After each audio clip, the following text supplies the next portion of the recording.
Today, as part of our continuing Ask the Expert series, we're happy to bring you the principles of selling expertise with Blair Enns.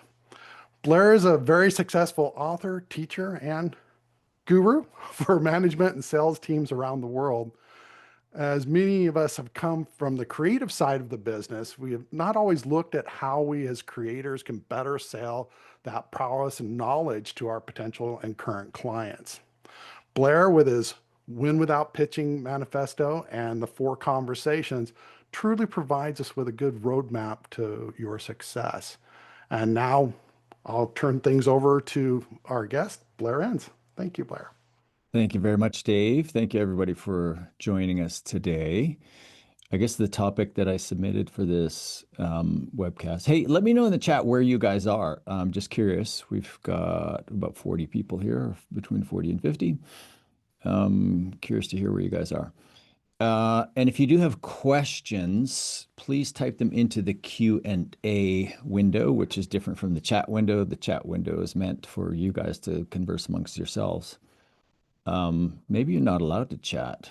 That might be disabled, or else you're being very shy. Whatever. I'll proceed. So the title that I submitted when I was invited to speak to you was Principles of Selling Expertise. And that comes from my latest book, which is called The Four Conversations, a new model for selling expertise. And it is a book of principles and frameworks. I actually want to talk to you a little bit about the frameworks too, the overall model itself. So I've broadened out the conversation today from the principles of selling expertise to the broader idea of the four conversations, because I want to explain the whole model to you. And I want to open up the discussion that we'll have to the larger model itself rather than just the principles. This will make more sense in a few minutes. Trust me. So as Dave pointed out, I've written a few books, 3 books to be exact. The first was the Win Without Pitching Manifesto in 2010. And I consider that book to be the Yes, You Can book.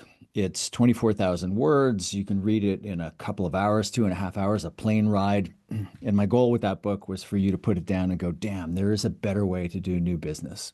There's not a lot of here's how to in that book. My second book, Pricing Creativity, A Guide to Profit Beyond the Billable Hour, came out in January of 2018. That was a real deep dive how to. In fact, it's a manual. Somebody said it looks like a pharmaceutical sales manual. Yeah, it does. But it's a manual on pricing. It's really the here's how to, but just on the pricing dimension of selling.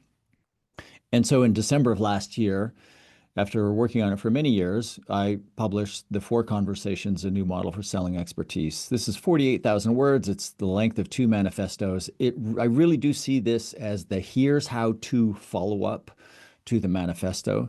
It is effectively the entire selling and pricing system. It doesn't go as deep into pricing as Pricing Creativity does, but it's the model that we teach everybody in all the different versions of our training program, Win Without Pitching Workshop, and various versions of Win Without Pitching training. So this is the model, and I've published it in a book. So the idea is that you can read this book, you can take it away, you can start self-implementing right away. If that's your, I always love it if readers would come to us for training afterwards. But the idea is in small organizations in particular, or individuals, they should be able to self-implement from this. So I want to walk you through the model. I want to talk about some of the principles, some of the frameworks, and then open up the floor to questions at any point. So this is the book. You can find it on Amazon. It's also available in Kindle and Audible. All right, so the subtitle is A New Model for Selling Expertise. Why do we need a new model? What is it about the sale of expertise that requires, at least to Blair's mind, a different model of selling, one that maybe doesn't apply in the other worlds of selling products or transactional services? Well, before we answer the question, first we need to define expertise. I didn't like the dictionary definition of expertise, so as is my wont, I came up with a new one, and here's how I describe expertise. Expertise is the knowing of what to do or how to do it that remains valuable even when unbundled from the doing. So expertise is knowing, like in pattern matching or in application, in doing. And it's valuable whether or not you bundle. So If you're not bundling your expertise with doing, then technically you're an advisor. If you're bundling it with doing, then you're a practitioner. That's probably a bit of an overgeneralization, but that's the idea. So back to the question, what is it about the sale of expertise that, to Blair's mind anyway, requires a model rather than picking from some of the standard sales models that might apply to the sale of goods or transactional services? And the answer is that in any sale of expertise, whether that's marketing, whether it's legal, engineering, whatever it is, I wrote this book for people who are experts first and salespeople second, and they have to succeed at that second job of selling their expertise if they want to be able to do their first job, deliver that expertise. In any sale of expertise, the sale is a sample of the engagement to follow. So there are two things that happen in a sale of expertise. Number one, this is where the roles are established. And I'll make a generalization. I'll unpack this a little bit in a few slides, but I'll make the generalization that there really only are two roles that you might occupy in your relationships with your clients and therefore in your prospects. And one is you are either seen as the expert or you're seen as a vendor. So in reality, we could place both of those ideas or roles on a spectrum, and you could see yourself within a spectrum. But I'm a fan of the helpful, I think, helpful generalization that if we are not seen as the expert, then we are seen as a vendor. Experts have some power in the buy-sell relationship. Vendors are relatively powerless. So it's in the sale where the roles are established. By that, I mean, if you don't show up as the expert in the sale, you will not be allowed to lead as the expert in the engagement. If you close the business from this position of a vendor, then you will be expected to behave as a vendor throughout the engagement.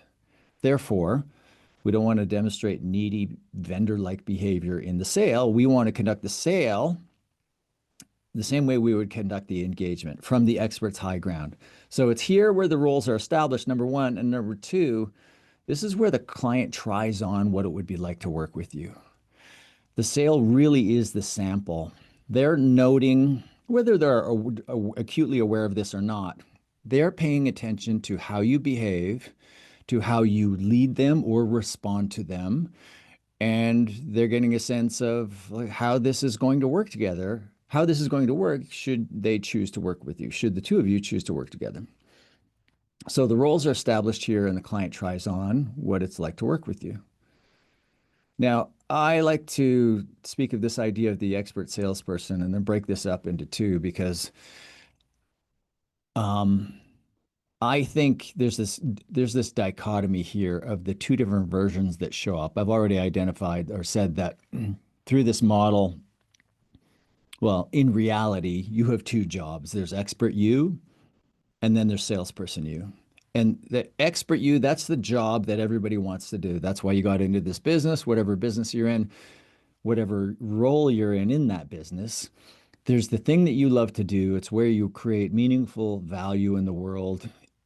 Ideally, I assume for most of you, it's where you excel. It's where you feel like you are operating at your best. It's the best version of you is that expert you. And then there's salesperson you. For reasons, maybe you've been trained this way, but more likely you've just inferred that this is how salesperson you should show up. So if we take the characteristics of expert you versus salesperson you, and we put them up on the slide here, we see that these really on some dimensions, the way salesperson you shows up is almost polar opposite to the way expert you shows up. So expert you is discerning. Client is explaining their situation, and you're thinking, I wonder. You're filtering it critically, thinking, I wonder if that really is your situation. Salesperson you is enthusiastic. You have that fake smile plastered on your face. Expert you is an advisor. You're in advisory mode. Salesperson you is in pitching mode. Expert you tends to ask the questions, and salesperson you is projecting answers to questions, sometimes questions that aren't even being asked. Probably my favorite one, this idea that expert you is present to your clients and salesperson you is presenting. And I'm fond of saying you can present to your clients or you can be present to them. You can't do both, and you have to choose. Expert you is highly paid. Salesperson you has a high cost of sale. Expert you is in demand, and salesperson you is working for free. So we have these two different versions of you, and we all contain multitudes. I've written on this, I've done a podcast on this, where there are different versions of us, and at different times we can let different versions of ourselves step forward. And then there's the natural version of ourselves. They're kind of the dominant version, the person that we're most comfortable being. I would suggest that for most of you, the best version of you, the person that you're most comfortable being, is on the left. And the person on the right is somebody that you're not entirely comfortable with. I don't want you to be entirely comfortable with this person on the right. So, how do we reconcile these two different versions of you? The salesperson you that shows up versus the expert early in the sale, sending all the wrong signals, versus expert you at your very best in the engagement with your best clients. Well, I would suggest to you that you need a model that lets you drop everything on the right-hand side, let go of all of that stuff, take the characteristics that are already kind of intrinsic to your character and your behavior, and look for a model that lets this version of you step forward and navigate the sale. And that's what this is. That's what the For Conversation is. It's a model. So we'll make this generalization. There's expert you, there's salesperson you. You're either in expert mode, you're in vendor mode. Your goal is to occupy, navigate the sale from the high ground of the expert, to be seen as the expert in the sale by the client, and then to proceed from that path forward without dipping back into this old, needy, vendor-like behavior. That's the goal of this model. Okay, what is a model? A model is a view of the world. It's a way of organizing complexity so that you can better understand things and you can communicate things to others. There's somebody who's famous for just this one quote. He's an author, a professor, a statistician named George Box. All models are wrong, some are useful. So our model is the idea that we view the sale as a series of 4 linear and discrete conversations. There's a little bit more to it than that, and I'll break that down in a minute. But I just want to head off at the pass any objections about the model being wrong. Yes, the model is wrong, as Professor Bach says here. All models are wrong. So the power of a model is not in its veracity, it is in its usefulness. It can be useful to us to think of the sale as a series of 4 linear and discrete conversations. And that's what we're doing here. Here are the 4 conversations.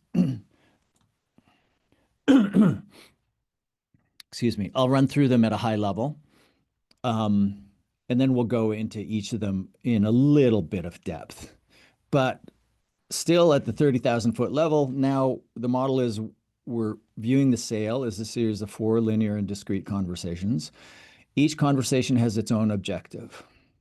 So at any point in the sale, you simply stop and ask yourself, wait a minute, what conversation is this? Okay, this is a qualifying conversation. All right, number 2, what's my objective in the qualifying conversation?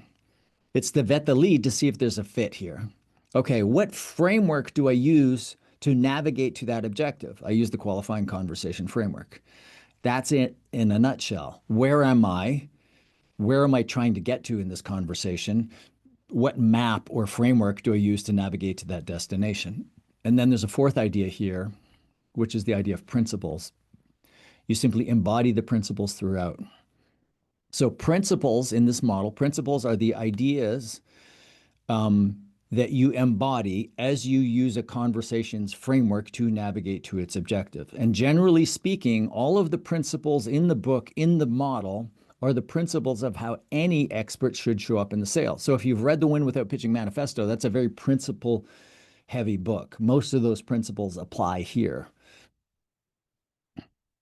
So this is a model of frameworks and principles. Frameworks are the tools that help you navigate to a conversation's objective, like the qualifying conversation framework. It's pretty simple, pretty straightforward. And the principles are the ideas that you embody as you use the tool. Okay, Let me so before I'll break down each of the conversations so that we're in a position to have a conversation about the four conversations.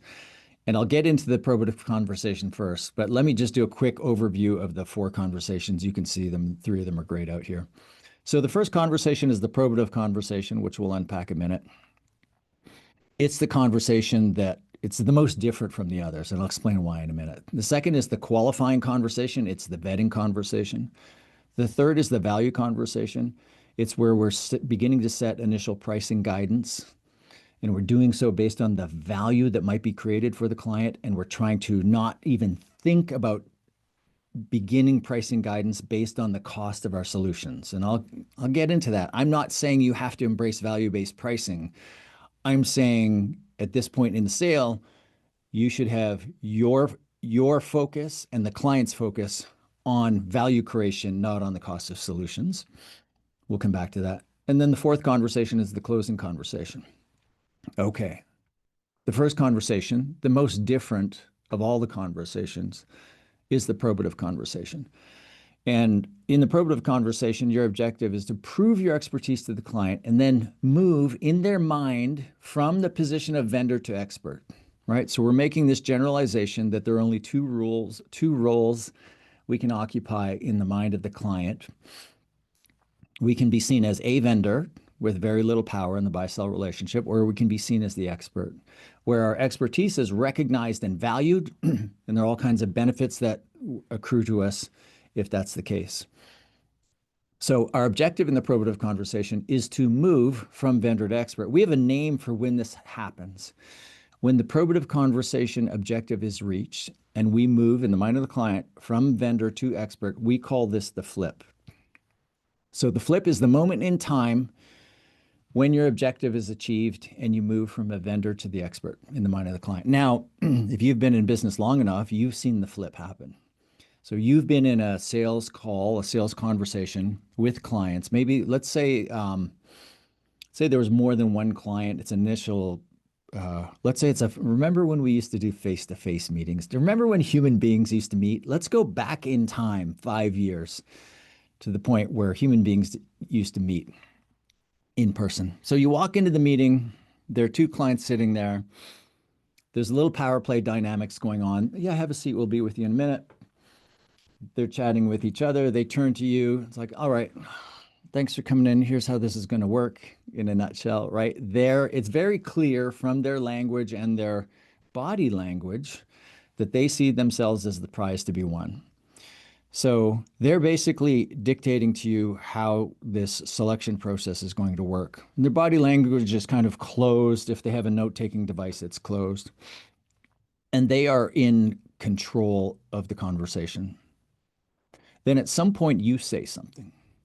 It's either an observation that you make or it's a question that you ask. And in that moment, everything changes. And if there's more than one of them, the first tell that the flip has happened is the look, where there's this sideways glance between the two parties that says, this one's different. And then they lean forward. They ask you follow-up questions. They start to mine you for your expertise. Their body language opens up. Their note-taking device opens up, and they start taking notes. And they start mining you for your expertise. Now, we've all been in that situation if we've been in business long enough, and some of us have experienced it many times. That is the flip. Now, which is the objective of the probative conversation, the first conversation.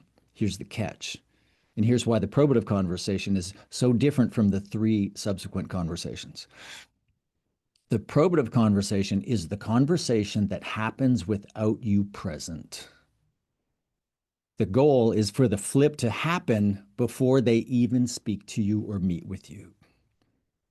The goal of the probative conversation happens through your agents of thought leadership and referrers. It's the reputation that you build in the marketplace, which is a function of a few things: the business strategy, the positioning, and then how you generate leads. So strategy, positioning, and lead generation. How you put content out into the world and you prove your expertise in the public domain. and you drive inbound inquiries to you with the flip already having happened. Now, the probative conversation doesn't always happen. Sometimes you get an inbound inquiry or it's an outbound inquiry and a client agrees to a conversation. Either way, you find yourself in a conversation and the flip hasn't happened. They might know who you are, or they have a sense of who you are, but they don't recognize and value your expertise. You are seen as just a vendor. And now you find yourself in the second conversation, the qualifying conversation, without the flip having happened. That happens. That happens a lot. But when you're aware of this model, you work this model, it takes only a few years for you to start driving more and more inbound inquiries with you already seen as the expert. And when you're seen as the expert on an inbound inquiry, the power dynamics change completely. So that's the first conversation, the probative conversation. It's the most different because it happens without you present.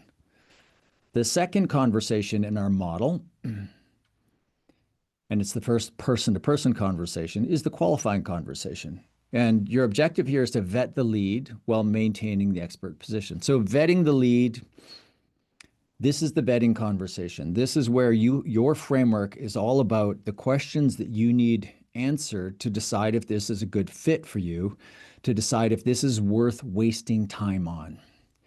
Now, the secondary objective, while maintaining the expert position, is a function of the objective of the first conversation, the probative conversation.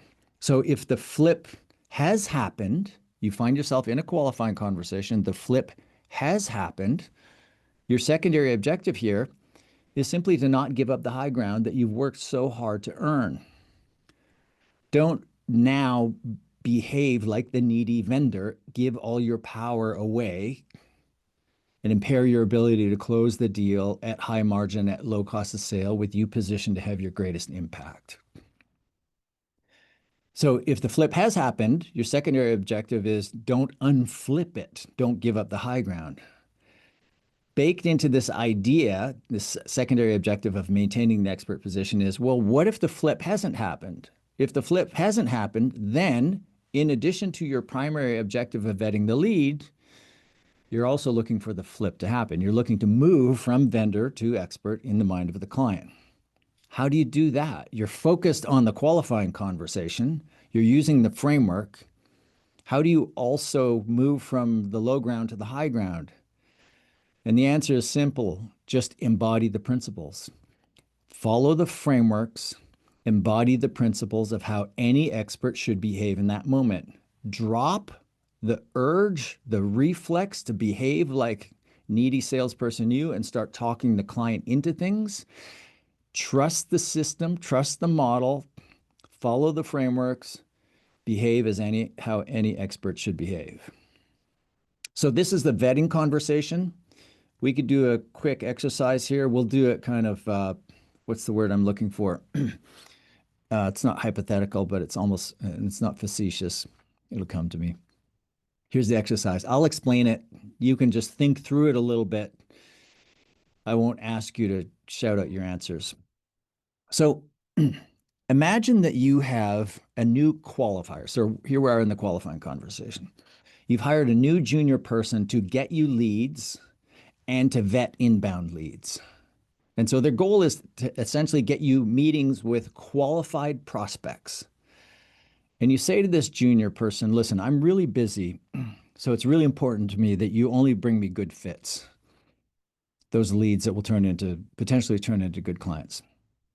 And your enthusiastic young person says, yeah, got it, boss. Right away, within days, they get you a meeting. You think, oh, this is impressive. So you get into the meeting and you realize 5 minutes in, oh, this is a complete waste of my time. I've seen this movie before. This client will never hire us for whatever reason. Budget, capability, sophistication, location, whatever it is. You know they'll never hire you.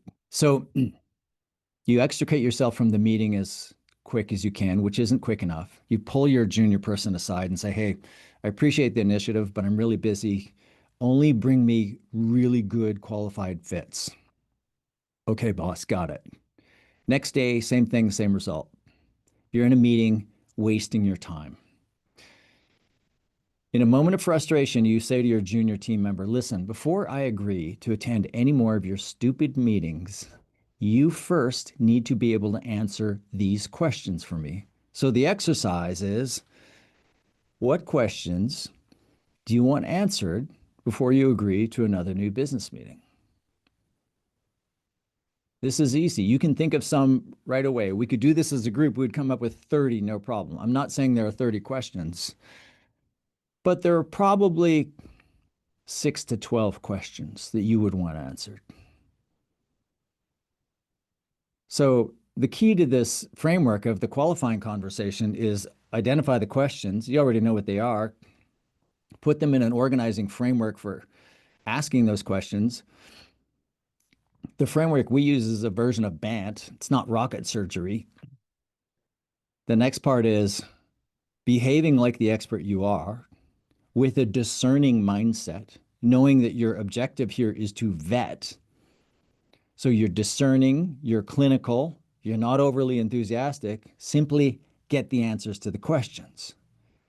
Now, when you're in salesperson mode and you have the fake smile plastered on your face and you're nodding yes all the time, you're not in this clinical expert mode. You're certainly not in discernment mode. But what we're asking you to do here, what you should be doing in the qualifying conversation, is actually very simple and straightforward.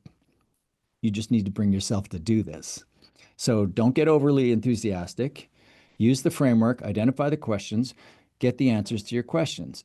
If at the end it is a good fit and you have to decide what that is, qualify them in, move to the next step, which is typically a value conversation, right? And now in a value conversation, which we'll get to in a minute, you can lean forward and be deeply interested. So in the qualifying conversation, your tone is one of discernment.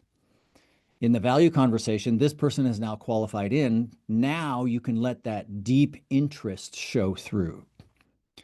You don't want to demonstrate, you don't want to lean on deep interest too early. Here are some of the principles of selling expertise that we start to embody in the qualifying conversation. So if you are to pick up the book, again, you can grab it on Amazon.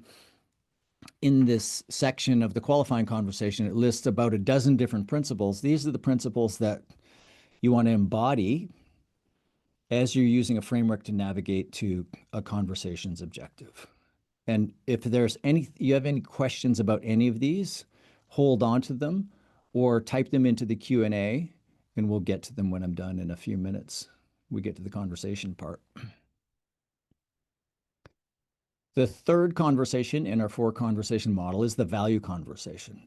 Your objective here is to determine the value that you might help to create, and then the share of that value that you might command in the form of fees, again, while maintaining the expert position. So determine the value you might create and the share you might command. So that's that middle part, the share you might command, that is price. What might you charge? Now, you're not setting price in the value conversation. You're setting pricing guidance. And that is the key to the value conversation. I have 4 children. None of them are my favorites. I love them all equally. I love these conversations all equally. But if you had to press me, I would say the value conversation is my most favorite, because when you master the value conversation, everything changes. The framework for it is pretty simple. It's 4 steps. What do you want, dear client? So what does the client want? What is their desired future state? Number 2, what are the KPIs of success? What will we measure to prove that you've achieved what you want? Number 3, what's the value of getting what you want? If we could help you hit these metrics and bring this vision to reality, how much value would be created? There's economic value, there's emotional or personal forms of value. But if we keep it simple for the sake of this conversation, how much money might you make through revenue gains or cost reductions? And then step 4 is set pricing guidance. Wow, if we could help you realize this vision, hit these metrics, and create this value, would you pay us X? Would you pay us really big number? No? What about slightly smaller number? What about slightly smaller? Okay, maybe this Smaller, but still big number? And then was there a budget you had initially? Okay, so now we have a range. The key here is there are two people who both parties are experiencing, I'll overstate this, neural realignment. Both of you have this challenge in this moment, you and the client. You're focused on you being the subject matter expert. Client starts talking, you jump ahead to solutions and you quit listening. And the value conversation is meant to train you to not do that, to not think about solutions. Solutions don't appear in any of those 4 steps. What do you want? What will we measure? What's the value of hitting these metrics? If we could do all this for you, help you get there and create this value, what would you be willing to pay? Your solution isn't in there. The key to the value conversation is you're getting the client's focus and your focus off of solutions onto this desired future state, onto value creation. And then you're beginning the pricing conversation. You're not setting price. You're just beginning a conversation about the investment the client might make for the returns that they seek. And then at the end of the value conversation, you say, all right, I'm going to come back to you with some different ways that we can help you realize this vision, including the very specific thing that you asked for. Now, one of the things you're doing here, it's one of the principles of the value conversation, is you're transcending the project as the client has described it and focusing on value creation. But the client in that moment, even though they go with you on this journey of like explaining what the beautiful future might look like, and then working from there, they typically come to you looking for something quite specific and often with a specific budget. So the trade you're making at the end is, I'm going to go away and brief my team to think creatively and expansively about what's the most that we can do to help you create this value. And I'll come back with a proposal with some different options, including we'll price out the thing that you came to us for. But I appreciate you that in exchange for us giving you a price on that thing you're looking for, I appreciate your willingness to let us think creatively and expansively about what else might we do. You're basically asking permission to push the client to think bigger about the opportunity in front of them. And by asking the client to think bigger, you're pushing yourself to think bigger. Now, when you come back in the closing conversation, you're going to have 3 or 4 different ways that the client might engage you. And you're going to have a big, elaborate, expensive one, way beyond what the client was initially thinking when the conversation began. But in fairness to them, you'll price out the thing that they were looking for. And it's not your job to talk them into any one of these options. It's your job to take the request, price it out, and at the same time, push the client to think bigger. So the closing conversation is the 4th and final conversation where your objective is to help the client select and commit to a path forward, again, while maintaining the expert position. So this idea of select and commit to a path forward, speaking to that is this idea of options, as I've just explained. Of all of the things in the book, of all of the things that I'll touch on at a high level in this conversation, if there's one thing that you should be doing after today, if you're not doing it, I think it's a crime that you're not doing it. Multi-option proposals. I talk about this in the book. I go really deep into it in my second book, Pricing Creativity, A Guide to Profit Beyond the Billable Hour. You can only buy that. You go to pricingcreativity.com. That's where you can buy that book. The other 2 books are available on Amazon. Now, this has been studied. It's been studied across professional services. It's been studied across independent ad agencies. Firms that use multi-option proposals have significantly higher closing ratios than those who do not. It's just, I don't want to go too far down this rabbit hole, but if you're not doing this now, you should start today, start tomorrow. So here's a principle. So most of the principles are introduced in the qualifying conversation, which is the first person-to-person conversation, but there are some that get layered in the value conversation, like focus on value, transcend solutions. And there's a couple that get layered in here in the closing conversation. The key one is this idea that closing is facilitating. When you have a take it or leave it proposal, you show up and you say, here's what we can do, here's how much money it will be. And you go into persuasion mode. You persuade in the deck, in the document, you persuade in the pitch, or whatever you call the closing conversation. But that's not what expert you would do. Expert you isn't talking your clients into things. Expert you at your very best. Client has a situation. They talk to you about how do we get out of the situation or capitalize on this situation. And what the very best version of you should be doing in this moment is saying, all right, well, there are a few different ways we could do this. Let me lay out some of the options, and then let's discuss the pros and cons. The decision is yours. That's how expert you should behave. Salesperson you tries to talk the client into something. In this model, we come out of a value conversation. We've extracted from the client this promise of a trade. I'll price out what you're looking for. In exchange, you're going to let me think creatively and expansively about thinking bigger about this. And you're going to let me push you to think bigger, but I will respect that the decision is yours, and I won't try to talk you into any of these options. You are a facilitator here, not a salesperson. You're not going into persuasion mode. When you construct your options properly, you will be okay with whatever the client chooses. All right, that's a lot of information fairly quickly. In a nutshell, it's a new model for selling expertise. All models are wrong. Some are useful. Some are helpful. Our model is we view the sale as a series of 4 linear and discrete conversations. At the heart of this model is the idea that we can be seen as the expert or we can be seen as the vendor. And if we want to do our best work for the most money, then we need to be seen as the expert in the engagement. Therefore, we need to show up as the expert in the sale.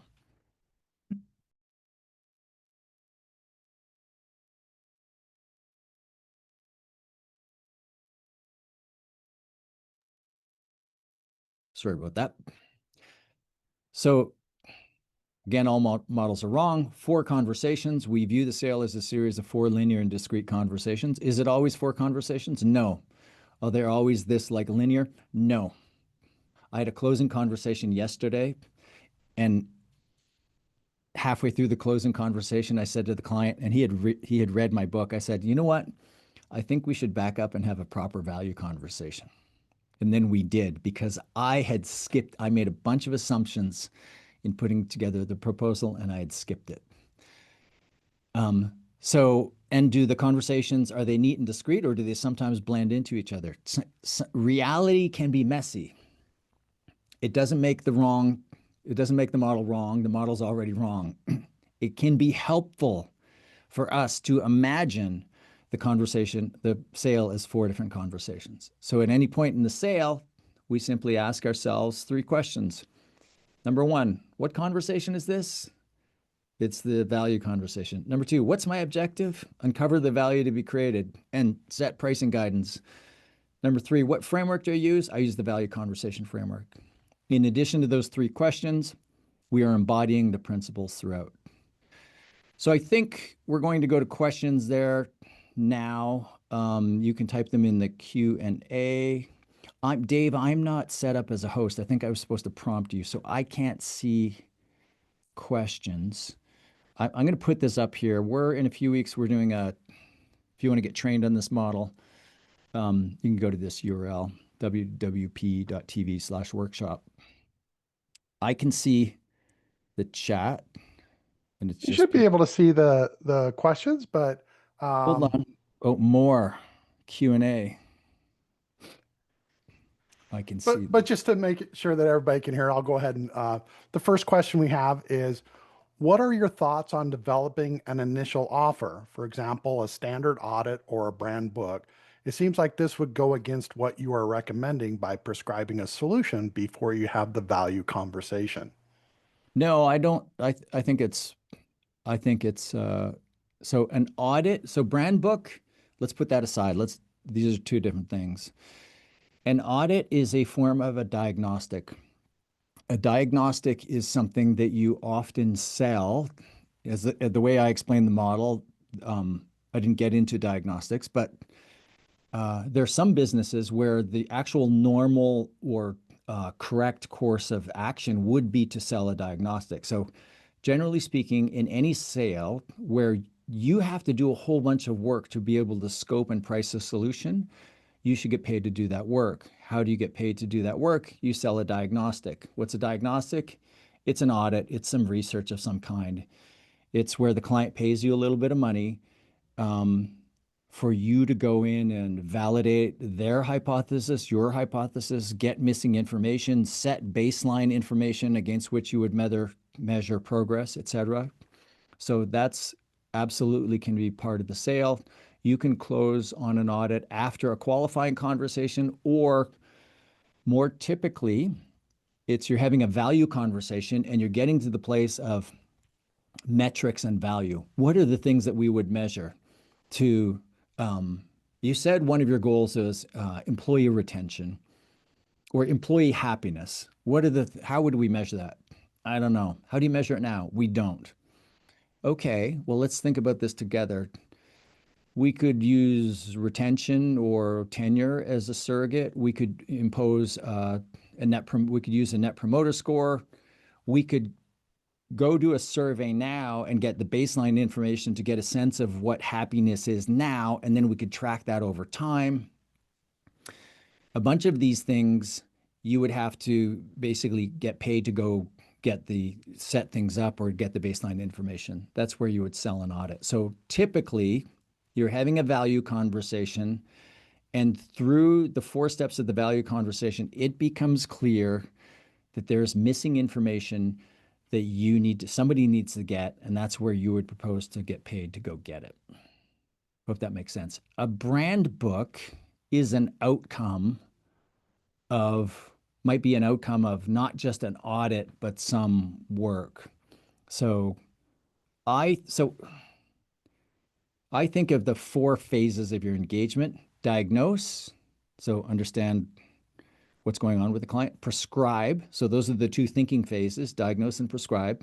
Here's what I think you should do. And then initial application of therapy. Now we're moving from thinking into doing. Initial application of therapy, ongoing reapplication is necessary.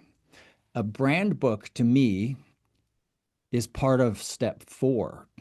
It's something that the client can buy from you at the end or near the end after initial application of therapy that allows them to self-implement. So I don't think selling a brand book as kind of a lead magnet or some sort of initial sale is appropriate. I think that comes later in the engagement, but the audit, absolutely. Okay. Next question. Roughly 60 to 70% of our business is from procurement-driven RFPs for public entities. We try our best to establish contact before the RFP is released and focus a lot on ensuring our brand awareness is strong and they know who we are. But how would you apply or modify this for a RFP scenario? Yeah, it's a great question, and we can bifurcate the audience into. I hardly ever run into procurement, and it's more than half of our business is procurement. Clearly, you're in the second half. I had a pet project for 18 months. I had ran a second podcast. So my first podcast I do with David C. Baker, we've been doing it since 2017.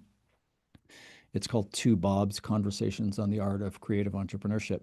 But my second podcast with Leah Power, a fellow Canadian, was called 20% the Marketing Procurement Podcast. So we interviewed almost 30 procurement people from the world's marketing procurement people from the world's largest marketers. I recently did a talk at the ANA Advertising Financial Management Conference, which was half marketing procurement people, half agency finance people. This is a nuanced topic. So it's like the short answer to your question is it's like gravity. Gravity on the moon, there's still gravity on the moon. The principles still work. They're just weaker. They require a little bit more bending. One of the principles is conversations, not presentations. That was one of the proclamations of the Win Without Pitching manifesto as well. So you're working hard to try to keep this selection process conversational, and the procurement person is working hard to to strip power from you. Even if they do recognize and value your expertise, they're not going to let you know. So there are these power dynamics at play. Procurement's trying to pull everything in one direction, the direction that would commodify you, that would be seen, that would have everybody understand that you are a vendor and you're lucky to be at the table. And you're trying to pull everything to the other direction where you want everybody to recognize and value that you are the expert and acknowledge that you have some power in the buy-sell relationship. So the principles still work. The battle is more fierce. The steps and the tactics are more nuanced. That's a wholly unsatisfactory answer for the little time that we have here. But that, in a nutshell, is it. Now, having said that, so you try to apply all of these things. You also have to decide, are you going to play ball with procurement? And most procurement people would say, don't marginalize them, don't try to cut them out. Or are you going to try to leverage your expert position with the non-procurement people? And there's no universal answer to that. It's so nuanced. It's so different from organization to organization and procurement person to procurement person. But again, I'll default to the general answer. The model still works. It just requires more bending to your situation. That's a wholly unsatisfactory answer. I'm sorry, but there isn't a better short answer. Okay.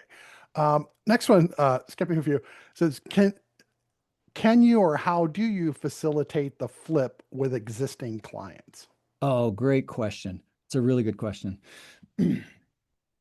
Here's how I would have you think about it. So this is what we say at the end of training. We say there's a line in time, and the conversation usually comes up in training, but there's a line in time that is today. After today, it's new approach, new prices, new behaviors in the sale, new attitude. Before today, and I'm making the generalization is that everybody I'm speaking to up until this point has been behaving like a vendor. And after this point, everybody will embrace this model and behave like the expert in the sale. You reinvent your firm one new client at a time. So you really think about, you're going to make progress on this dimension, reshaping your client base and your role with your clients and the money that you can make and even the value that you will create for your clients through this model, one new client at a time. And in the 3 to 4 years it takes you on average to turn over your client base, that's when yours will be a new firm. Having said that, but with existing clients, you have to be careful about showing up differently. It's even more pronounced. Somebody in training will say, I'm in the middle of a deal now. I'm a couple of conversations in, and I want to try to employ some of these things now in the sale. What should I do? And my answer is resist. The last thing you want to do in a sale is you're navigating the first half of the sale. I'll generalize as a vendor, and then you go through win without pitching training and you get a shot of steel to the spine and you show up all full of yourself. This is how it's going to seem to the client. You show up completely differently. It's going to be really disorienting to the client. There will be some serious cognitive dissonance. So beware of that. Now, with existing clients, what can save you here and how you can try to move some clients to a new way of thinking and engaging with you is lean heavily on 3 option proposals. So client says to you, hey, that thing you always do for us, we need that again. Can you start tomorrow? And your response is, yeah, absolutely, we can do that. However, we've been thinking about these things a little bit differently. Would you mind indulging me in a conversation where I ask you a little bit more information and then I reserve the right to come back with a different way that we might do this? And don't worry, we'll like one option, the choice will be yours. You can continue to engage us the way you've always engaged us. But I would like your permission for us to think more creatively and expansively about this than we have in the past. So you're asking this client very explicitly, reassuring them, we'll do it the old way if you want, but will you let us think differently about this one time? And then when you put forward your multi-option proposal, once again, you simply lay out discuss the pros and the cons, and you let the client choose. Great question. Okay. Uh, Next one is, uh, what advice would you give a brand new, just promoted, no sales background salesperson? Oh my God. Um, Thrown into the lion's den in the no, deep it's end like, of the pool. yeah, so you have no bad habits. Now, that's not entirely true. You've never been trained before. Um, you're going to make some assumptions about what selling is based on how you've seen other people in the organization do it or based on your buying experiences. So you're at this great opportunity. You don't have any calcified bad habits, but some of your ideas are just wrong. So you need to fill your head with some new ideas.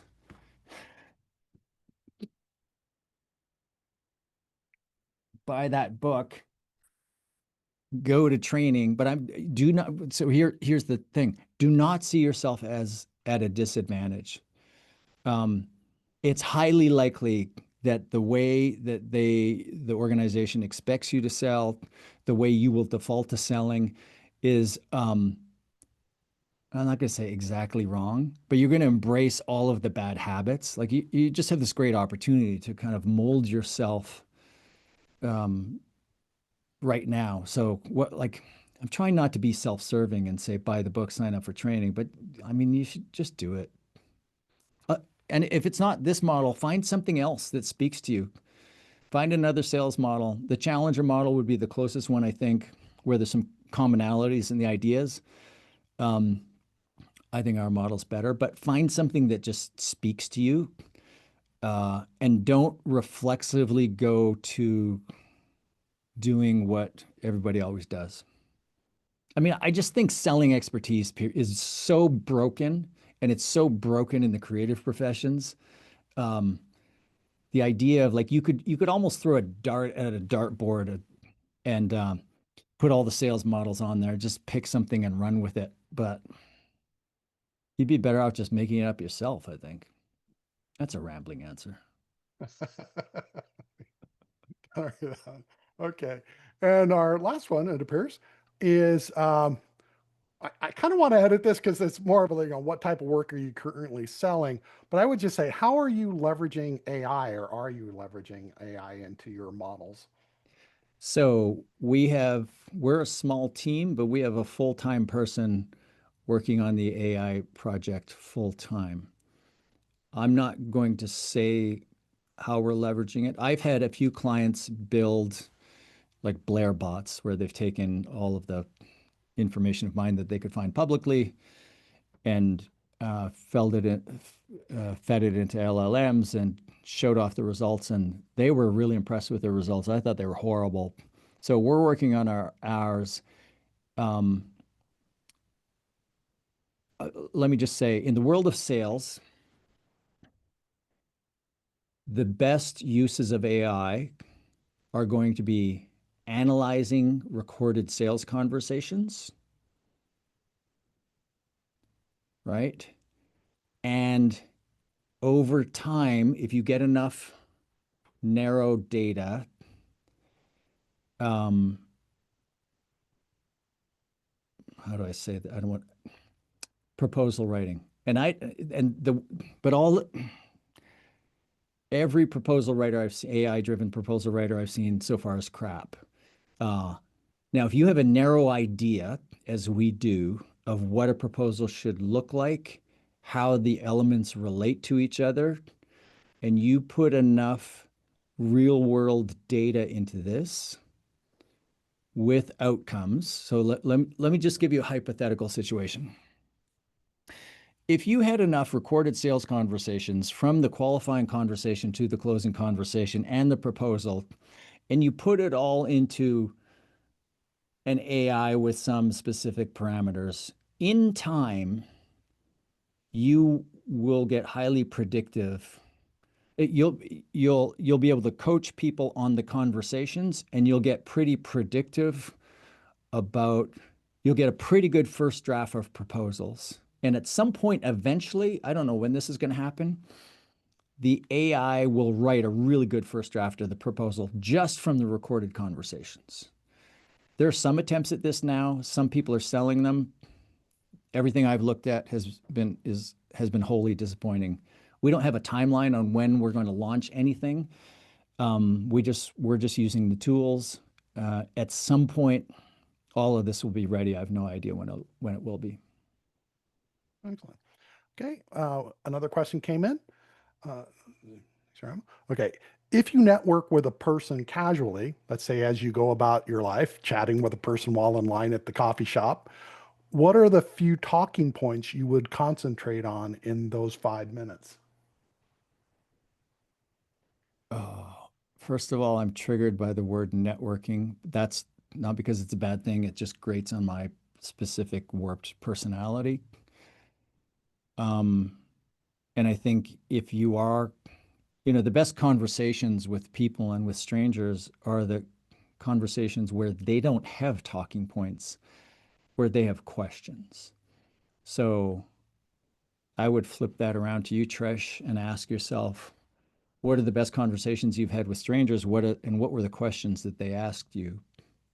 So our framework is not about you can follow any of these. So let's take the 3 person to person conversations. They are frameworks of questions that you ask, not assertions that you make. And if you come from the creative or marketing space, this is really hard. This is like deprogramming somebody from years of being in a cult, like where you're just like you you're communicating information. You really do want to get to this version of expert you, where you have this blank mind, and you're the person showing up with the questions, not the answers. So I would ask you, what are the most provocative questions that you might ask somebody?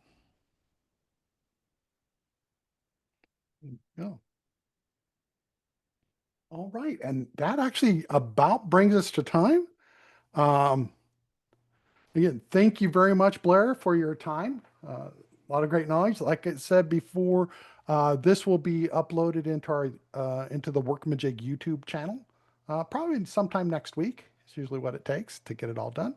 Um, if you have any questions, as you can see, you know, Blair put his email address up there, as well as you can send a note to support@workamajig.com, and happy to take care of you. Um, any Thanks, last Dave. minute Thanks to things? Workamajig for hosting this, and thank you everybody for showing up, and thanks for the great questions. Yeah. Thank you all very much. You guys have a great rest of the day. Cheers. Talk with Bye-bye. you soon. Bye bye now.